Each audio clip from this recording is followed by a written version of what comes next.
This is Frederick Henry Royce, who was born in Walton, England, in 1863.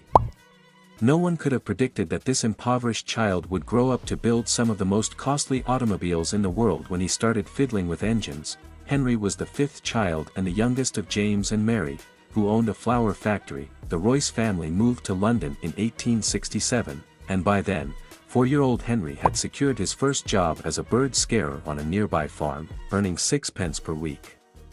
Tragically, in 1872, Henry's father passed away, forcing all of the children to help out to make ends meet, including the 9-year-old Henry, who started delivering telegrams and selling newspapers. James had followed in his father's footsteps, but his lack of business acumen resulted in meager profits and the Royce family living in poverty for many years. Due to his early poverty, Henry only finished 1 year of school by the time he turned 15. As a young teenager, he started an apprenticeship at Great Northern Railway Works, where his aunt provided some financial support. Despite not having a formal education, Henry took advantage of every opportunity to further his education, studying electrical engineering, algebra, and French in his free time. However, after 3 years, he was forced to quit due to a lack of funds. After leaving his apprenticeship, Henry worked briefly in a toolmaker's company in Leeds and then in 1882 for the Electric Light and Power Company in London. Moving once again to Liverpool, where he worked for the Electric Light and Power Company. Continued working for the company. Aspiring to make engineering his full-time job, however, he started a business at the age of 22 with his fellow engineer friend Ernest Claremont.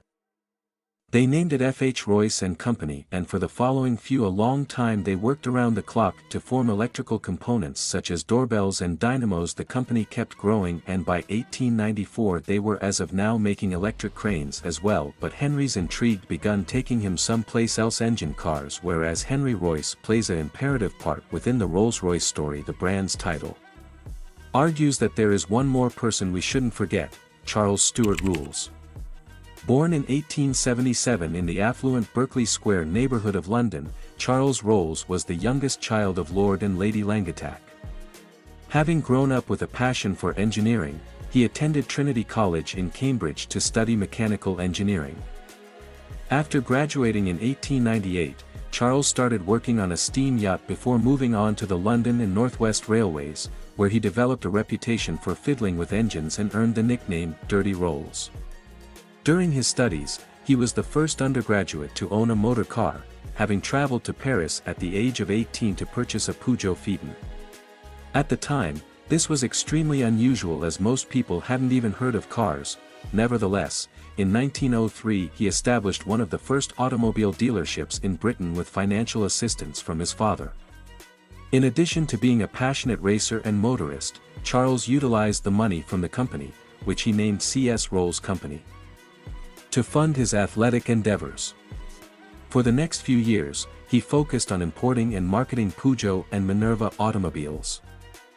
Henry's lifelong passion would eventually cost him more than just money when running his company, F.H. Royce and Company. In 1901, Henry became increasingly interested in motor cars and decided to improve a used 2-cylinder Decauville car that he had bought. However, he wanted more, so he decided to build a car on his own. He was also an eager aviator. As you can imagine, both of these hobbies are anything but cheap for Charles. Having discovered flaws in the Decauville's construction, Henry resolved to improve. By the end of 1903, he had designed and built his first petrol engine, and the following year, he had driven his first car, a 10-horsepower Royce, into town. By this point, 2 decades had passed since Henry had founded the company. His first car proved successful, so he set out to build 2 more, one of which he gave to Ernest Claremont, one of their business partners, and the other he sold to Henry Edmunds, a shareholder.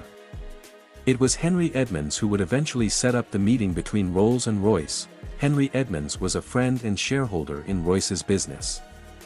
After buying one of Royce's cars, he started bragging about it to Rolls.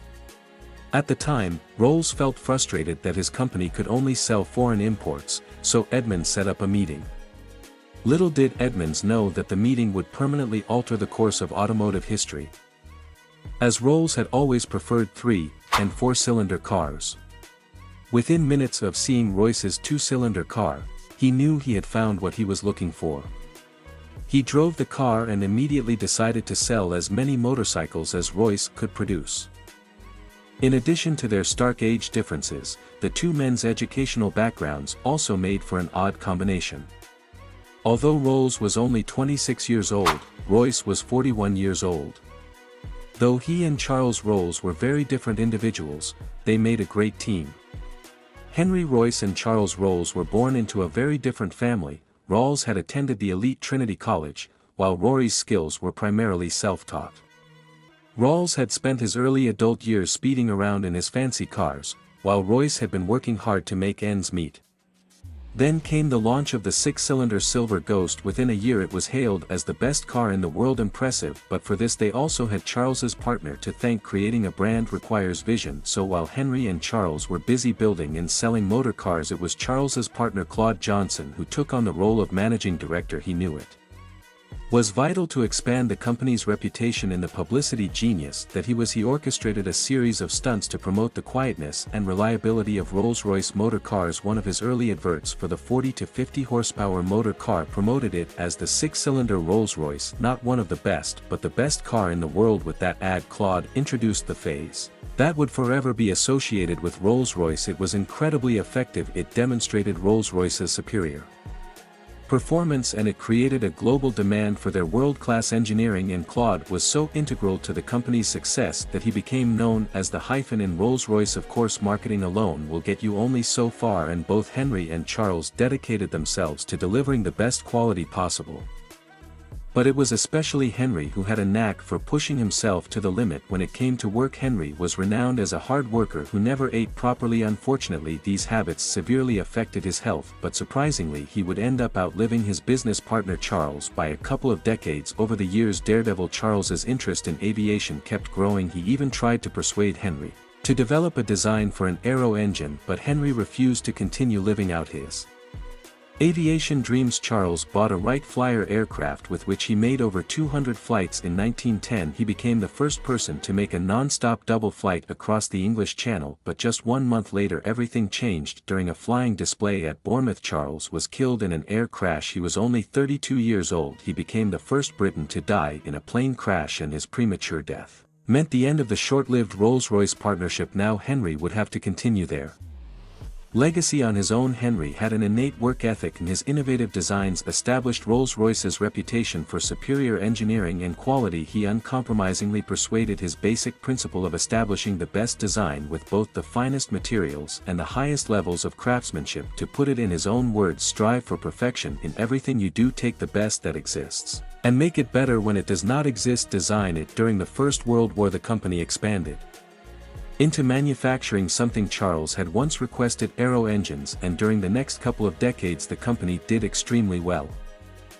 Unfortunately, Henry kept struggling with his health, and in 1993 he succumbed to digestive tract problems. His death had been brought on by his early years of poor nutrition and a lifetime of overwork. He had spent much of the last years of his life as a semi-invalid, but that didn't stop him from working, though his never-failing enthusiasm and dedication to engineering prevailed. And he continued to work until the very last moment. Literally, his last sketch was made from his deathbed a few hours before he died. He was 70 years old. Rolls-Royce has remained a famous name in engineering. A Rolls-Royce is one of the most successful luxury cars that money can buy, and with over 130 dealerships spread over 40 countries, the brand is known far beyond Great Britain. Currently, Rolls-Royce is owned by BMW, and the brand is still primarily known for producing some of the most expensive cars in the world, such as the Rolls-Royce Cullinan Ghost, Phantom Wraith, and Dawn. Torsten Müller-Otvos has been the CEO since 2010, and his reign has proven to be essential in the company's success. But it's the vision of Sir Henry Royce and Sir Charles Rolls that truly made Rolls-Royce what it is today, a symbol of pure and unadulterated wealth. Something tells me the two men would be proud. Had you already heard of the many people involved in Rolls-Royce's history, and what would you like to add to the story? Share it in the comments.